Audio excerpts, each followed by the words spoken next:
It has been 3 months since the recent refugee crisis started in Bangladesh, as an unprecedented number of displaced Rohingyas began a mass exodus from northern Rakhine state, following a campaign of terror perpetrated by the Myanmar Army.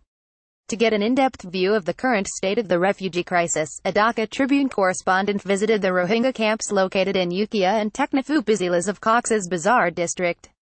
More than 100 Rohingya men and women, who fled Myanmar after August 25 this year, were asked their opinion about returning to their homeland. A majority of the refugees stated that they are ready to go home only if the Myanmar government ensures their basic human rights and ethnic identity. Kalamadin, 30, who left his home village in Mongda Township day after Idul Adha August 27, became emotional while describing the life he had in Myanmar. "I took my wife and 5 children, and fled the oppression of Myanmar Army in Mos. We made a life here at Jamtali camp, but we miss our homeland dearly," he said. Kalamadin firmly added that Myanmar is his country and he wants to go back, but the Rohingya people's civic rights must be ensured first. Mohipala Ayanarian, hailing from Chindi Prang area of Buthadong, said, "Bangladesh is not our country and we are Rohingya, not Bengali. We are Myanmar nationals and we have the right to live in Rakhine despite Myanmar government's repeated claims that we do not belong there. We just want to preserve our ethnic identity and our rights," he added. Anwar Hossain, who arrived in the camp from Boli Bazar area under Mongda Township, echoed the same.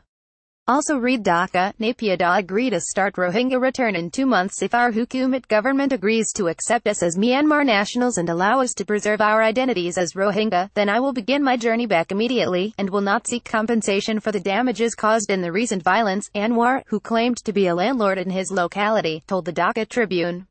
Most of the youths living in the Kutupalong Rohingya camp also expressed their wish to return home. However, Babomia, 55, who fled from Buthadayung's Sharangdong area following the unrest, is a bit pessimistic about the whole situation. "We demand that our government recognize us as Myanmar nationals. Once we achieve this, obtaining other civic rights would be a bit easier," he said.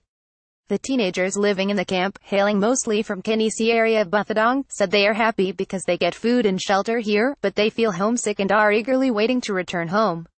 According to the Refugee Relief and Repatriation Commission, more than 631,500 displaced Rohingya entered Bangladesh in between August 25 and November 24 following the recent spate of violence in northern Rakhine state.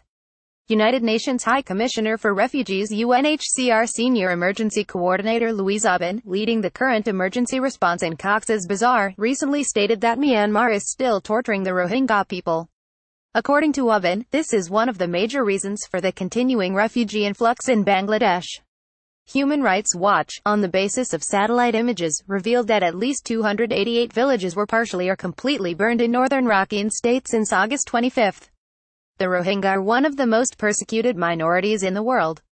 Myanmar does not recognize the Rohingya as citizens and forces them to live in camps under apartheid-like conditions.